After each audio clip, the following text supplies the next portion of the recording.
Well, by that time, someone had called the paramedics. They arrived, the ambulance pulled up, the sirens were on, the lights were flashing. They came rushing over.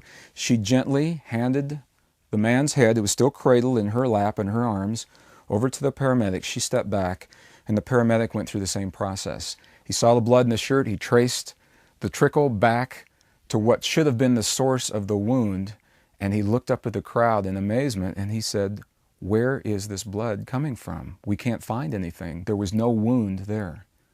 It had healed so completely within such a brief period of time, just a couple of minutes, and we looked around and the woman was gone. Now, I did find out later who she was, and I have spoken with her about this. My question is, what happened in that moment? Why was that healing so rapid? Why was it so complete?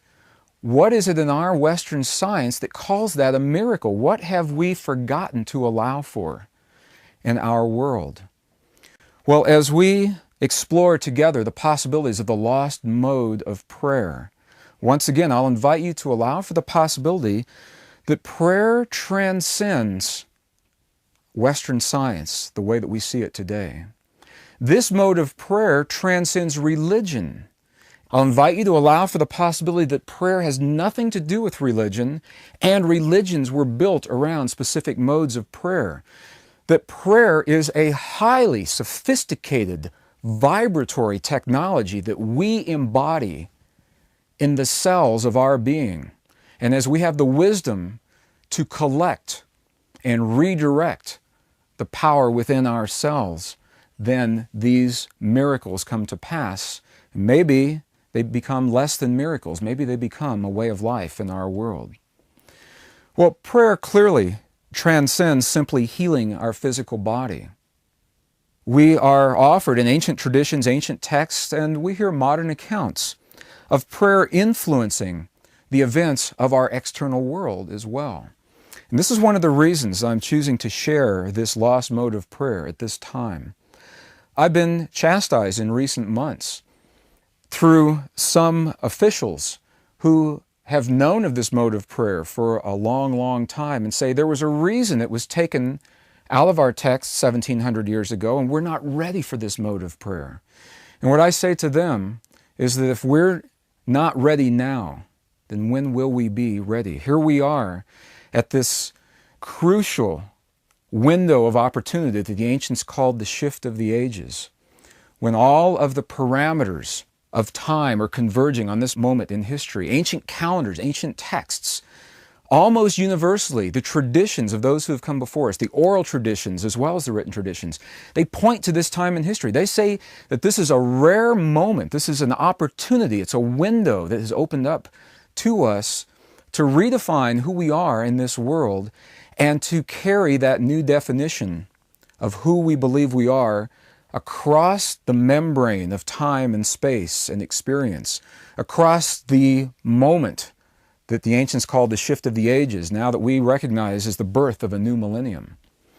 We're reminded through so many ancient texts and traditions that this millennium that we are closing out has been a very unique experience. It's been an opportunity for the people of this world to experience the parameters of hate and fear and rage and anger on the one hand, while on the other hand being given the tools to transcend fear and hate and rage and anger. And it's that transcendence that we're invited to carry across the bridge between all that's ever been and that which is yet to be into the new millennium, laying the foundation, building the building blocks for all that is yet to be. If not now, if we are unprepared at this moment in history to empower ourselves with this inner technology now, then when would we ever be ready for it? I believe this is the time, and I believe that we are prepared to embrace and allow for the possibility of this ancient wisdom that lives within our bodies. Now, there's a particular reason why I'm sharing this now. There is a great mystery in the traditions of those who have come before us. Almost universally, the calendars and the texts and the prophecies point to this time in history. Some of them are so clear. They have identified all of the previous cycles leading to this time. The Aztec calendar, for example, identifies 4 previous worlds before this world. They say there were 4 worlds. We're living in the 5th world. It's about to close, and we're moving into the 6th world. They were so clear. They identify how they ended. There was a great world that ended during the time of giants on this earth, giant animals as well as people who essentially devoured one another, is what the story says. Now, through some of the new texts being discovered in the Aramaic translations, they lend credence to that story. There is a world that ended in fire before our world. There was a world that ended in ice before our world. There was a world that ended in a great flood before our world, and that great flood is what many speculate may be the biblical floods. They were so clear, they identified these worlds and the characteristics, and as they look at the world now that we're about to close, not one of the prophecies, not one of the predictions, not one of these ancient traditions goes so far as to say how our time completes, how this world ends.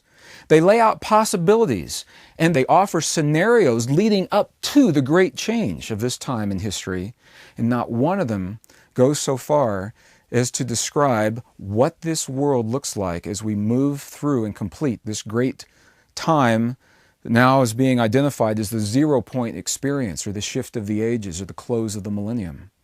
And there's a reason for this, and the reason is because these ancient traditions identify a variable in the equation of human experience and human evolution. They identify a variable that is still being defined.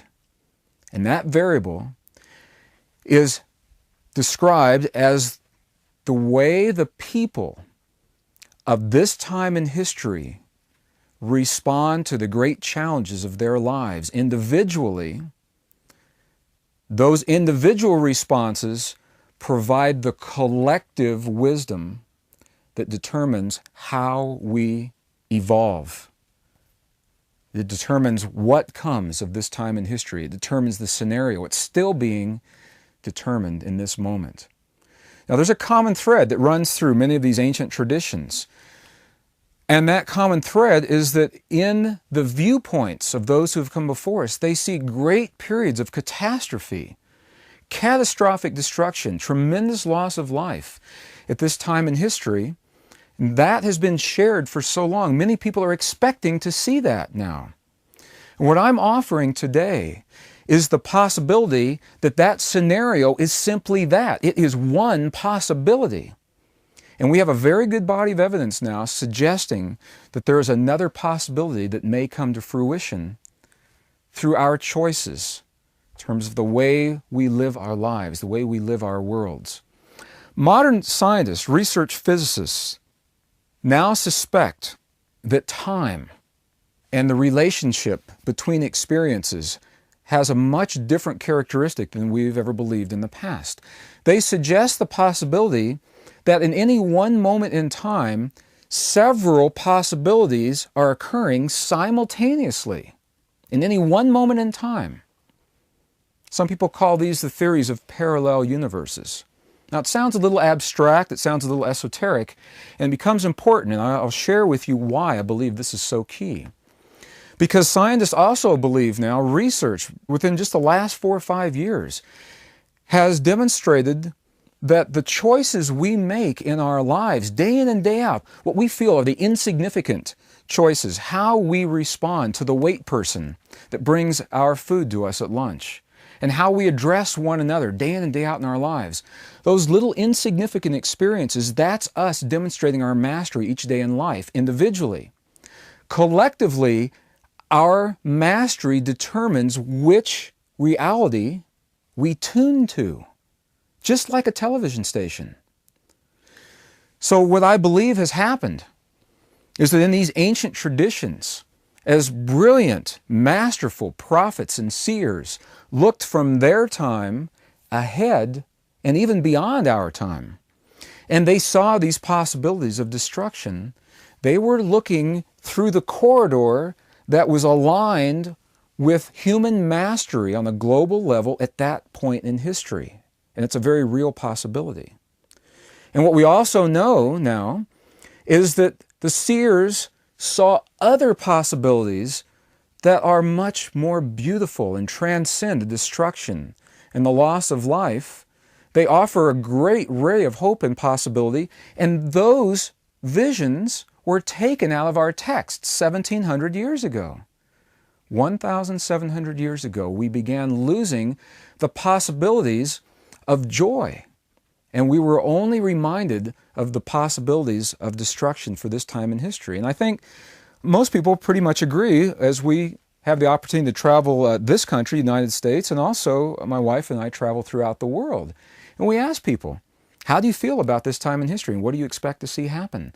And there's a dichotomy because on the one hand, many people feel very positive and they're excited about the possibilities of what this time means. And on the other hand, they say our prophecies and our predictions say this is a time of great destruction.